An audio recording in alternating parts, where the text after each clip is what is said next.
الشيطان الرجيم بسم الله الرحمن الرحيم الحمد لله رب العالمين الحمد لله رب العالمين والصلاة والسلام على رسول الله وعلى آله وأصحابه وسلم تسليما كثيرا وسبحانك اللهم لا علم لنا إلا ما علمتنا إنك أنت العليم الحكيم رب اشرح لي صدري ويسر لي أمري واحلل عقدة من لساني يفقه قولي وبعد.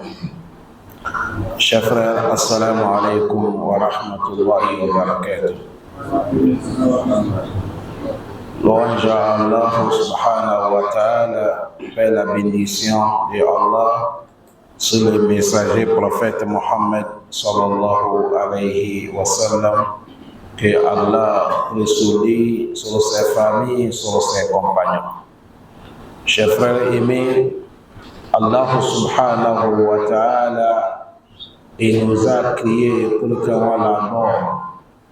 Al-ibadatu lillahi wahdah. Et Allah Jalla Sha'an, dans son adoration aussi, il nous a, dans son adoration, Allah subhanahu wa ta'ala, il nous a promis son pardon et son paradis. Mais on ne peut pas gagner tout ce que Allah a promis. Il faut que nous fassions l'effort. Allah a exhorté et nous dit وَإِنْ جَاهَدُوا فِينَا أَوْ إِنْ جَاهَدُوا فِينَا لَنَهْدِيَنَّهُمْ سُبُلَنَا. Allah dit, si vous faites l'effort sur mon cause, le cause de Allah ici c'est l'adoration. Le cause de Allah, c'est que la vérité règne sur la terre.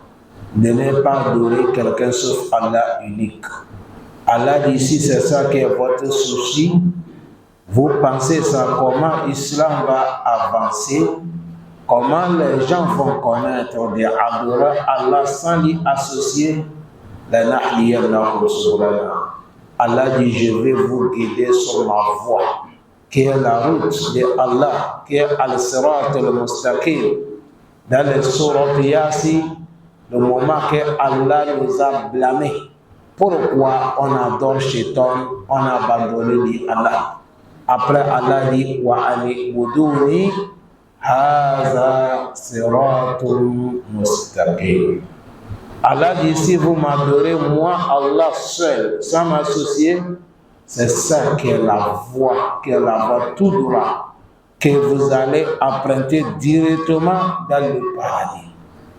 Izan, qala al-ulama, les savants nous disent, la budda abda an yajtahid fi ta'at Allah. Il dit obligatoire sur un serviteur, tu dois faire l'effort dans l'adoration de Allah. Allah yatakallam bima naha Allah. De ne pas parler ce que Allah a interdit. Wa Allah yasma bima naha Allah. De ne pas écouter ce que Allah a interdit. Wa Allah yubsir bima naha Allah.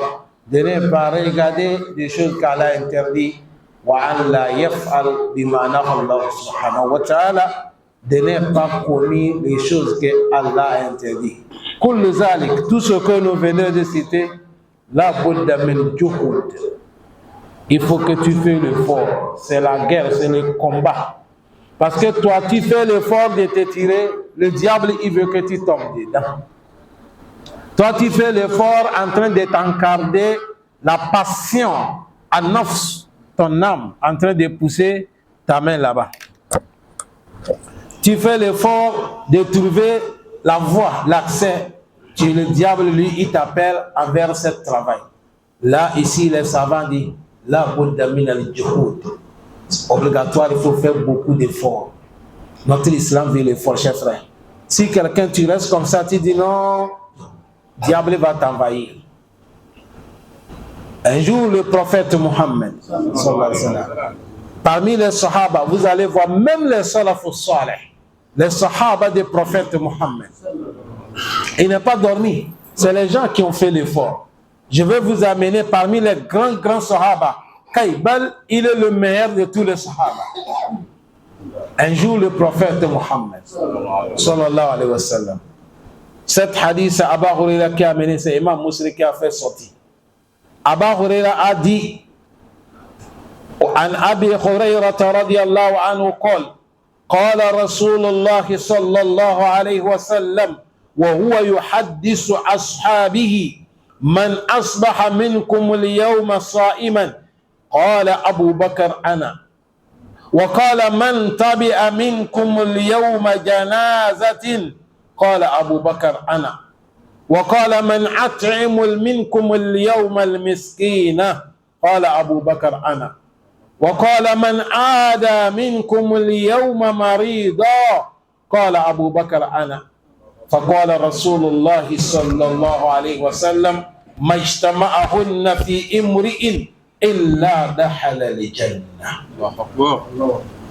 Le prophète Mohammed sallallahu alayhi wa sallam, il s'adresse aux compagnons, les meilleurs après les messagers. Le meilleur après les prophètes, c'est les sahaba du prophète Mohammed. Allah les a déjà classés dans les Coran. Ça peut ça sur la terre quand tu vois quelqu'un qui est en train de soutenir un des sahaba. Il ne faut pas rester à côté de lui. Lève-toi, tu parles, tu lui laisses. Tu dis mon frère, fais la bouche. Parce que le prophète a dit toute personne qui a insulté un de mon sahaba, la malédiction de Allah est sur lui jusqu'à l'heure de Qiyamah. Délire parce que Allah dit radiyallahu anhu. Si toi tu vois qu'ils ont des erreurs et tu veux parler de leurs défauts, Allah dit malgré les défauts, je les ai pardonnés. Ton problème c'est où? Allah dit les a pardonnés. Toi, l'effort que tu devais faire, comment toi aussi Dieu va te... C'est tout. L'homme qui est déjà gagné. En réalité, tu devais chercher à connaître par quelle voie il a pu trouver la chance pour gagner. Tu passes par là-bas. C'est à cause de ça, tous les sahaba, ils sont désacquittés. Le prophète, il s'adresse aux sahaba. Il a posé 4 questions. Et nous allons les méditer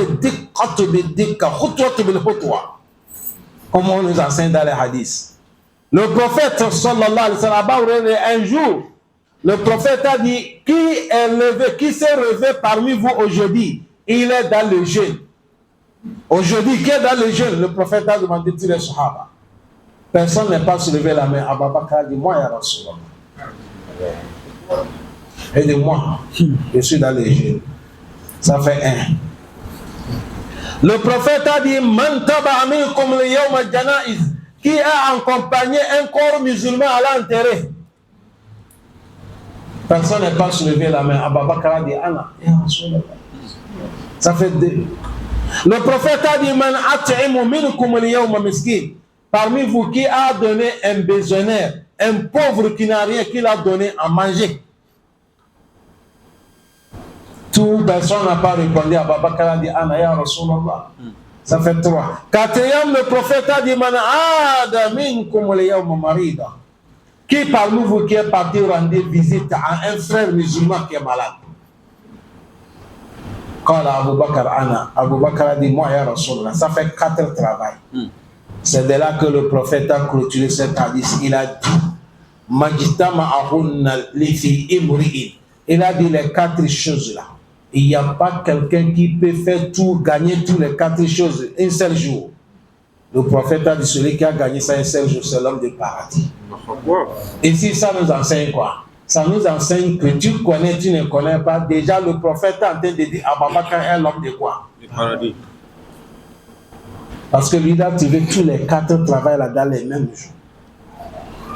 Méditons maintenant les hadiths. Pourquoi les 4 travails? Si tu as trouvé tout, ça donne paradis. Premièrement, le prophète a demandé qui a jeûné aujourd'hui. Si on va parler de l'importance des jeûnes, on va faire 3 jours, on n'est pas encore fini. Mais je vais vous amener seulement un seul hadith. Le prophète Mohammed, il dit que tout musulman qui a pris l'intention de jeûner un jour pour donner Allah, si Allah acceptait ton jeûne, le mérite que tu es dedans, Allah va t'éloigner un jour de jeûne là. Allah va t'éloigner contre l'enfer 70 ans de marche. Entre toi et l'enfer, distance qu'Allah va mettre, c'est 70 ans avant que tu arrives là où on va. C'est-à-dire, toi avec l'enfer, distance c'est 70 ans. Quand tu fais 2 jours, ça fait combien? Si tu fais 3 jours, voilà pourquoi quelqu'un qui jeûne, c'est l'homme de paradis. Mais il faut que ton jeûne, là, tu as fait ça à cause de qui? Allah. Et ici, on parle de jeûne surrogatoire. Chers frères, quand on parle de l'adoration, on doit exhorter les gens. Beaucoup de gens, erreur qu'ils font, quand c'est le mois de Ramadan qu'ils jeûnent, ils observent les conditions. Mais si c'est le jeûne surrogatoire, les gens pensent que surrogatoire, là, ça le fait bien. Il jeûne, il fait toutes les interdictions. Là, tout jeûne, c'est jeûne. Allah facilite. Même avec cet hadith-là, ça montre la valeur des jeûnes. Et un jeûneur, quelqu'un qui a laissé nourriture, les autres mangent, toi tu ne manges pas. Les autres sont en train de boire, toi tu ne bois pas. Ils sont en train de faire des choses plaisir, toi tu ne fais pas parce que tu es dans le jeûne. Allah dit les jours que tu as sacrifié tout ça pour moi, à ma cause, Allah dit je vais te réserver le paradis. Voilà les mérites des jeûnes. Voilà pourquoi quand tu es dans le jeûne, il y a certains privilèges que Dieu a donné un jeûneur. Parmi les privilèges, quand tu es dans le jeûne, ton doigt à accepter. Profitez quand vous êtes dans le jeûne, faisez les doigts. Depuis le matin jusqu'à le coucher des carènes, quand tu es dans le jeûne, tu fais doigt à accepter. Mais s'il te plaît, ne faisez pas tout doigt pour dunya. Demandez paradis. Hein? Il y a un des sahaba des prophètes, il est tabi afwa, un roi de la Mecque. Lui là, il est paralysé. Le tabi, là, son corps est paralysé, il est la main qui est paralysée. C'est l'homme.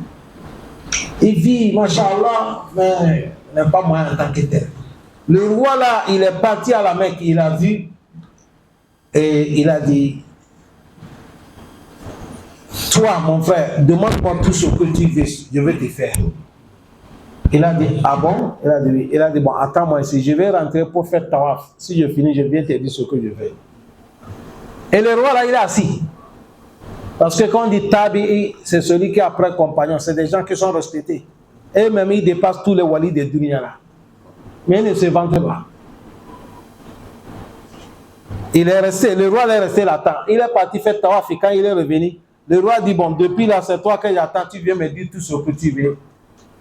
Et ces yeux sont rouges. Il a dit: oh, monsieur le roi, moi je viens de faire tawaf à côté de Kaaba. Tout droit que j'ai demandé, je n'ai pas demandé à Allah aucun, quelque chose de dunya. Je n'ai pas demandé à Allah quelque chose de dunya. Tout c'est Yom Al-Qiyamah que j'ai demandé. Et moi, je viens d'auprès d'Allah, je n'ai pas demandé à Allah, c'est toi que je vais venir demander. Le roi, amène tout ce que tu possèdes, je ne vais pas. Je ne veux pas. C'est à cause de ça, chers frères, wallahi, que je vais vous dire. Notre islam, ça veut que tu écoutes. Quand tu veux être bon musulman, il faut écouter l'histoire des messagers. Après les messagers, il faut écouter l'histoire des compagnons. Après les compagnons, il faut écouter l'histoire de ceux qui suivent les compagnons. Après, tu viens sur les aïma. C'est là que tu vas savoir comment ces gens se résolvent. Parce que le vrai islam, là, c'est eux. Imam Malik a dit: oh, hier, tout ce qui n'est pas islam hier, aujourd'hui, ce n'est pas islam. Allah donne la compréhension. C'est à cause de ça, quand vous êtes dans le jeûne, allez comme bimaza, abdoa, faisez doigt. Ça, c'est premier. Deuxième, le prophète a demandé: qui a accompagné le corps des musulmans? Oui, d'accompagner quelqu'un d'aller l'enterrer. Le prophète a dit: quelqu'un qui est parti prier sous le corps musulman. Prier seulement. Tu as récompense Kirat. Kirat, là, ça dépasse mosquée là, 4 fois. Salam alaikum. Si on dit quelqu'un va faire un travail, on va te donner l'or. L'or qui dépasse mosquée là, 4 fois. Tu as tout gagné. Et le prophète a dit: celui qui l'a accompagné jusqu'à l'enterrer, il a 2 kirats. Non, l'arabe là, ça nous échappe. Qu'est-ce que c'est kirat? Son parents, ils ont dit, ya Rasulallah, nous kirat là, on ne comprend pas. Quoi? Il a dit kirat, monsieur le Jabal Uhud. Il a dit kirat là, c'est comme le montagne de Uhud. Le montagne de Uhud, demandez les gens qui ont parti Médine, ils ont vu ça. Ça dépasse la mosquée là 8 fois. Quand tu vas prier sous le corps d'un musulman et de lui accompagner jusqu'à aller enterrer, voilà ce que tu as. Dans un hadith du prophète Mohammed, il a dit toute personne qui a creusé la tombe pour son frère musulman, c'est comme tu l'as construit une maison qu'elle est dormie dedans. Allah aussi va te bâtir une maison dans le paradis. Cet hadith est dans le kitab qu'on appelle Al-Iz'idadu min al-dunya ila al-akhirah pour Fadilatu Shaykh Abu Bakr Masari.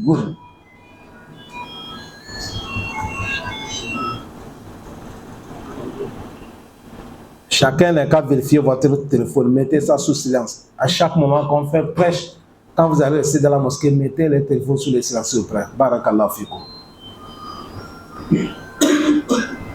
C'est à cause de ça, voilà le mérite qui est dedans. D'aller prier sur quelqu'un qui est mort. Et tu vas l'accompagner, tu gagnes 7 kirats, 2 kiratan. Tu vas gagner ça aussi sympa là-bas. Mais ce qui est étonnant, certains, quand ils attendent quelqu'un mort, si c'est pas son parent, ils ne parlent pas. Et ils ne parlent pas. Allah a intérêt. Allah facilite nous.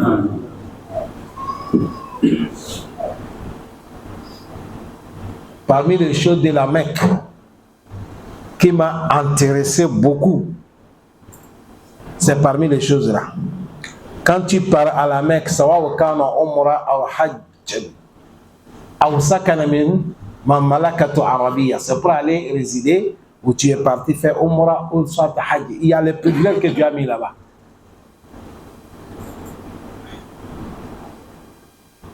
Moi, j'ai fait un mois, certains jours à la Mecque. Chaque jour, je prie sous le corps. Il n'y a pas le jour qu'on ne prie pas sous le corps là-bas.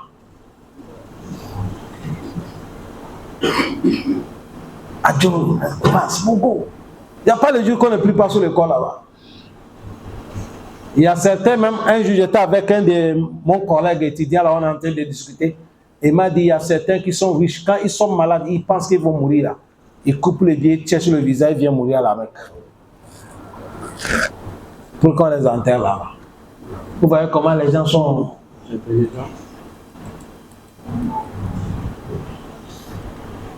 Pour qu'on les enterre là. Et la Mecque, mon frère, quand on va prier sur ton corps, je ne sais pas quel dunya on peut trouver les foules comme ça qui peut prier ton corps comme ça. Si on veut diriger ton corps dans la Mecque, quelle mosquée les gens peuvent remplir comme ça? Il n'y a pas. On annonce, dès qu'on finit, As-Salat, Al-Janaïs, tout le monde se lève. Regardez toute la Mecque là, ils vont prier la prière sur toi. Akari, mon frère. Alhamdulillah. Hein? Allah facilite nous. Ça, c'est le deuxième travail. Troisième, le prophète a dit, qui a donné un bésionnaire à manger? Il n'y a pas de travail qui plaît à Allah de donner quelqu'un faim à manger. Quelqu'un qui veut nous dire, toi tu lui donnes à manger. Ah! Non. Le prophète a dit, toute personne qui a donné quelqu'un à manger, nourriture que tu l'as donnée, Allah dit, c'est nourriture de paradis que moi je vais te donner à manger. Parce que tu as sauvé quoi? Tu as sauvé l'âme. Donner à manger les gens là, c'est un grand travail. C'est à cause de ça. Vous allez voir les temps de Hadji, les temps de Hadji, ou soit même dans les Umrah. Quand tu arrives à la Mecque Médine, il y a certains gens, leur travail, ils sont à côté des mosquées, sous la route des mosquées. Bon, beaucoup ne connaissent pas, ils ont peur. Là-bas, on ne kidnappe pas les gens. On n'a pas peur. Là-bas, il n'y a pas quelqu'un qui va te kidnapper. Il n'y a pas ça là-bas. Si quelqu'un t'appelle, c'est pour aller manger. Il te peur. Il veut que, pardon, il faut dire que viens, tu vas aller manger chez nous. Il va vous inviter 3 personnes, 4 personnes. Quand vous partez manger fini, on vous donne encore l'enveloppe. Heureusement que c'est pas ici, sinon ils vont trouver beaucoup de clients. Hein? Manger, on te paye. Mais nous, on croit que c'est la musulmane. Et ils connaissent ce qu'ils gagnent dedans. Ils gagnent ce qu'ils gagnent dedans. Wallahi, Oustaz Abdelaziz Keita, qui est décédé, qu'Allah lui pardonne. Allahumma ikfir lahu, Allahumma nawwir qabra. Moi, avec lui, on est Médine. On est sorti la prière, on était avec les gens qui sont partis Hajj. On est nombreux, on arrive au moins, ceux qui nous ont suivis à la mosquée, on peut arriver au moins 15 personnes. Voilà un monsieur qui vient et nous trouve. Salam alaikum. Il a parlé au stade. Il a dit, lui veut qu'il va amener tous les gens là, ils vont aller manger chez leur patron. Je vois qu'il est en train de discuter avec Oustaz. Ah bon, quelqu'un, moi je n'ai pas mis ma bouche, moi je suis là. C'est après, quand c'est chaud, en même temps il a dit bon, il dit le monsieur l'attend d'abord. C'est là qu'il est venu me voir. Il a dit bon, je suis sûr que tu as entendu ce qu'on est en train de dire, on fait comment? Je dis non, c'est pour aller manger. Alors, on va manger. Ah, c'est comme ça on a guidé tout le foule, on nous a pris dans la voiture. Elle a dit, quand on est parti, le salon qu'on va manger, wallahi, je jure par Allah, la grandeur des salons là, ça arrive ici jusqu'à sur la route. Wallahi, salon de manger. Hein? Et quand on est arrivé, tout le monde avec la place. Tu rentres même, tu vois la chambre, tu sais comment, Inch'Allah, la quwwatan illa billah. Quand on est allé s'asseoir, on n'a pas amené nourriture. Ce n'est pas nourriture d'abord, c'est les fruits qu'on a amenés. Tous les fruits que tu attends le nom dans le paradis, on a amené ça. Quand on a fini le nourriture, ça là, et on nous a amené le thé là, on a fini ça. Après, on nous a amené lait de chameau. On a fini ça maintenant, on nous a amené l'eau Zamzam. Quand on a fini maintenant, il dit bon, maintenant c'est fini. Ici là, ça c'est Muqaddama. On quitte ici, on parle dans le deuxième salon, c'est là-bas qu'on va manger.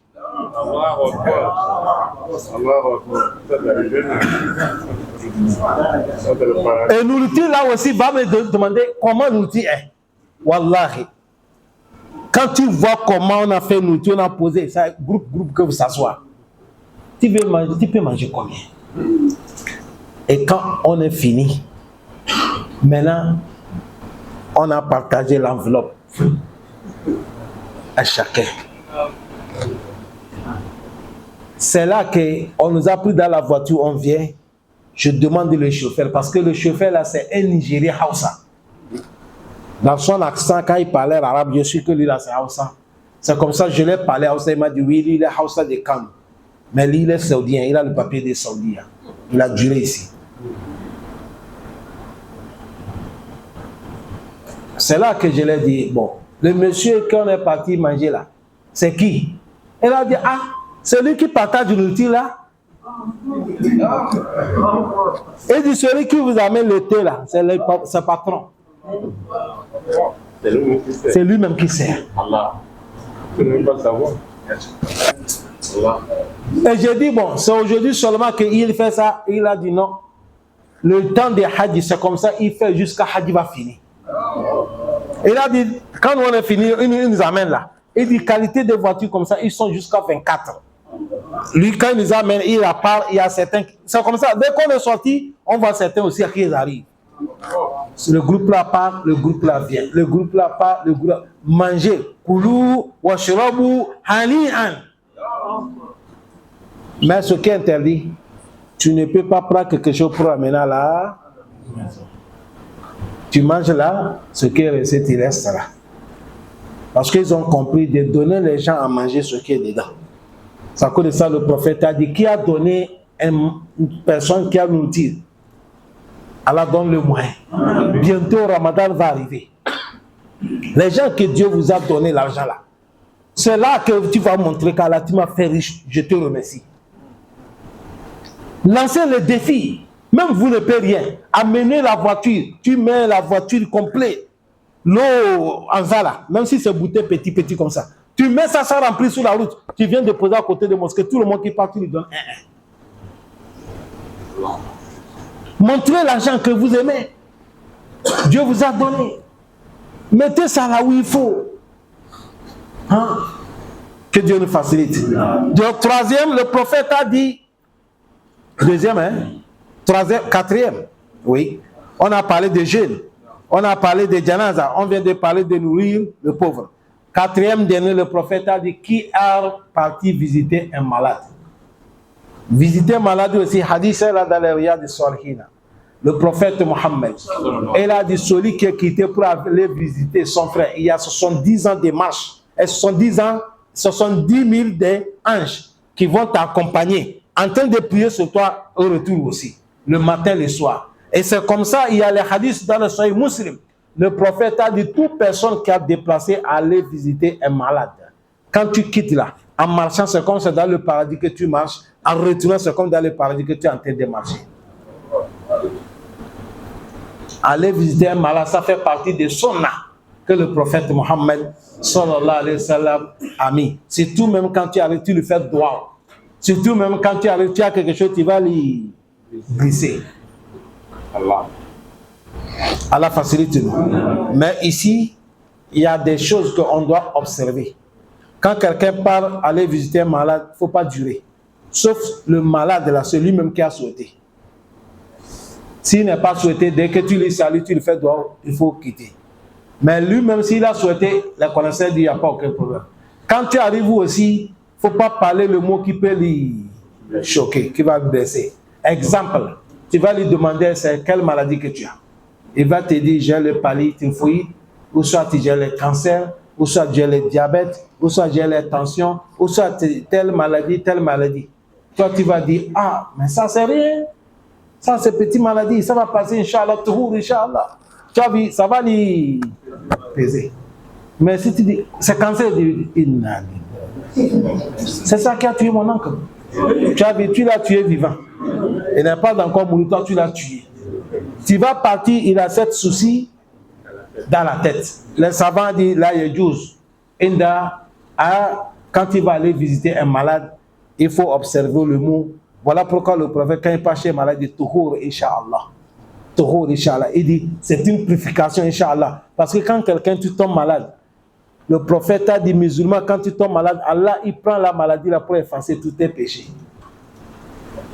Vous avez bien compris? Voilà les 4 travail. Vous voyez comment les 4 travail, ils ont les mérites.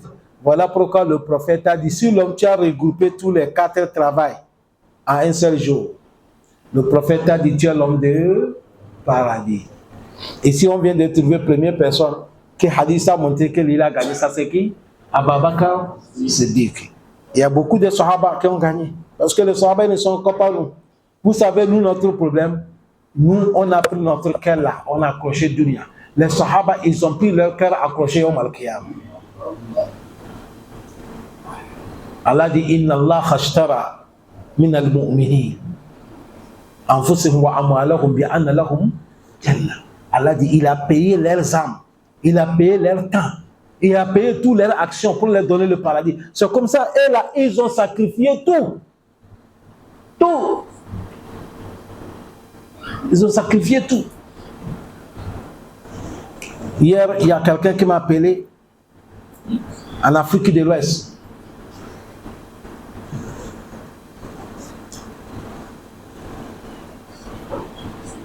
On est en train de causer, il m'a dit, Imam, je suis malade.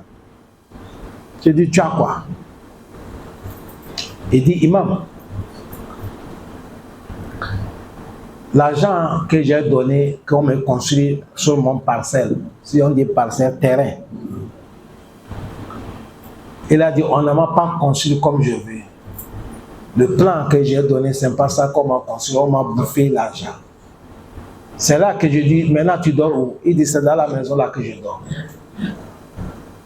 Il dit, quand je pense à ça, me rend malade.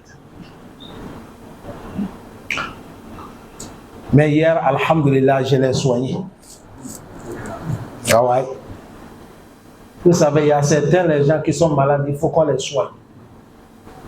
Il a parlé, fini, je dis, je peux parler, il a dit oui. Je dis, dans ta maison qu'on n'est pas bien construit comme tu ne veux pas. Il dit, je dors. C'est là que je l'ai dit, mon frère. Vous avez vu, nous, on souffre pour rien, imam. Prenez l'exemple, toute la mosquée, là, c'est mon villa. J'enlève salon, j'enlève cuisine, 2 chambres, place de manger, patati patata. Mais la nuit, est-ce que je peux occuper toute la place là? Je suis où? Au milieu. Dans un coin, là-bas, pour l'autre côté, là-bas. Et les savants disent, tu as vu là où tu dors là?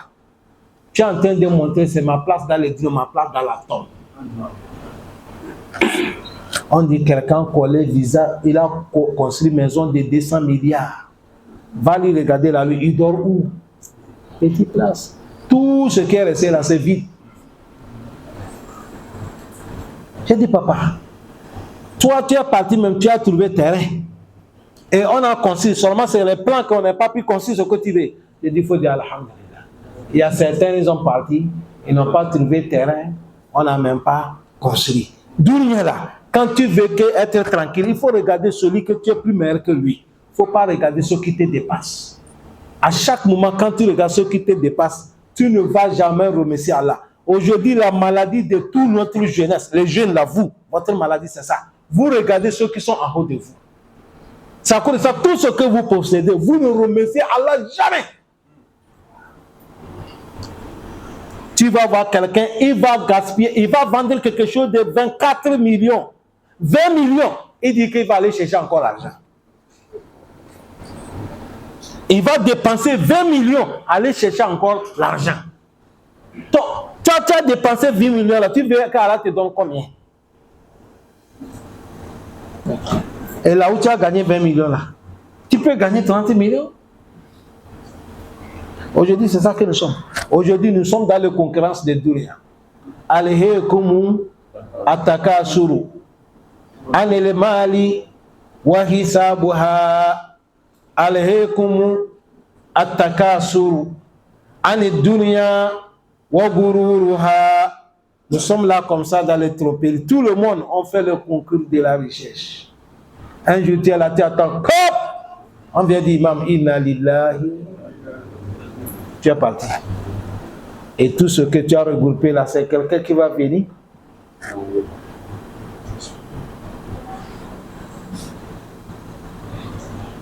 Et va marier ta femme. Une femme m'a appelé Afrique de l'Ouest, je n'appelle pas pays. Il a attendu un de mes prêches. Et elle a, moi, il m'a dit qu'elle a le problème. J'ai parlé de la mort et comment une femme va faire l'Ida. Après Ida, comment ça va passer? Elle a dit que elle, son mari est décédé. Mais quand son mari était dans la maladie, le mari a dit, il veut la femme là quelque chose. La femme a dit, tu veux quoi? Il dit, lui, il veut qu'après lui, il ne faut pas que la femme va marier encore, elle n'est qu'à rester comme ça. Jusqu'à il va mourir et tous ils vont aller rentrer au paradis. Et la femme a dit, il a accepté. Mais maintenant, là, lui ne peut pas supporter. Parce que lui, il est jeune. Lui, il fait comment? J'ai dit, mais vous êtes là, vous croyez que l'affaire, là, c'est l'amusement des enfants, quoi. Si les Sahaba, ils ont fait ça, et c'est les Sahaba, toi, tu vas te comparer à un Sahaba. Leurs épouses, ils ont fait ça. Ça, c'est les épouses des Sahaba. Toi, tu compares avec eux. Et le temps des Sahaba n'était pas notre temps là. Aujourd'hui, même, ce n'est pas le temps. Quand tu parles à la Mecque, quelqu'un, tu peux vivre à la Mecque jusqu'à 1 an. Tu n'es pas vu haram, Inch'Allah. Mais chez nous ici, là, mon frère, après la paix de sous, tu sors en même temps, tu vois quoi?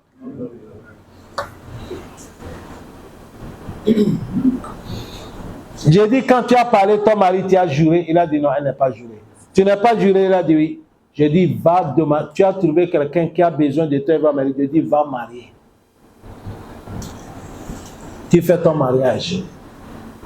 Celui qui, après lui, on ne va pas marier sa femme, c'est le prophète Mohammed. Sallallahu alayhi wa sallam. N'importe qui est mort après lui, on peut marier. Pour cela, tant que tu ne peux pas, toi-même, tu vois que tu es gêné. Va faire le mariage, sinon tu vas aller commettre des choses que tu as peur. Et le paradis qu'on cherche là, ça devient encore compliqué. Pour cela, va faire le mariage. C'est comme ça, Elle est partie faire le mariage. Vous savez comment la femme m'a dit après le mariage? Après le mariage, j'ai 4 mois, elle m'a appelé. Et dit, ça, je t'ai appelé pour te remercier. Tu m'as sauvé. J'ai gagné bon mari. J'ai dit qu'Allah met les barakas. Écoutez le mot qu'elle a dit. Elle a gagné quoi?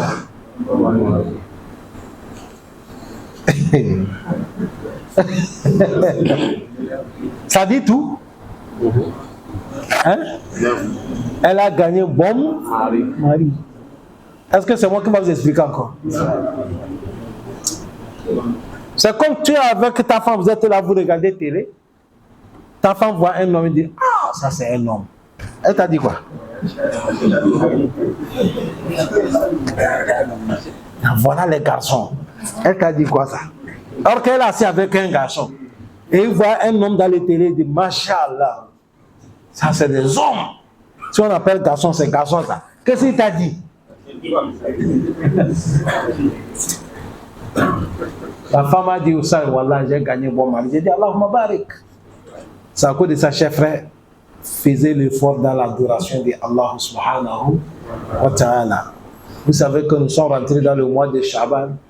Aujourd'hui, si je ne me trompe pas, c'est le 3e jour aujourd'hui.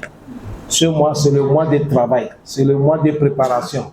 Parce qu'on a Coupe du Monde devant, Inch'Allah. C'est là qu'on va faire l'entraînement. C'est ici qu'on s'entraîne pour aller affronter Ramadan, Inch'Allah, si nous sommes vivants. Parce que maintenant, là, quand on parle, il faut mettre Inch'Allah. Ah, il faut mettre Inch'Allah, Wallahi. Allah nous facilite. Pour cela, dans le mois de Shaban, mettez beaucoup notre effort, surtout dans les jeûnes.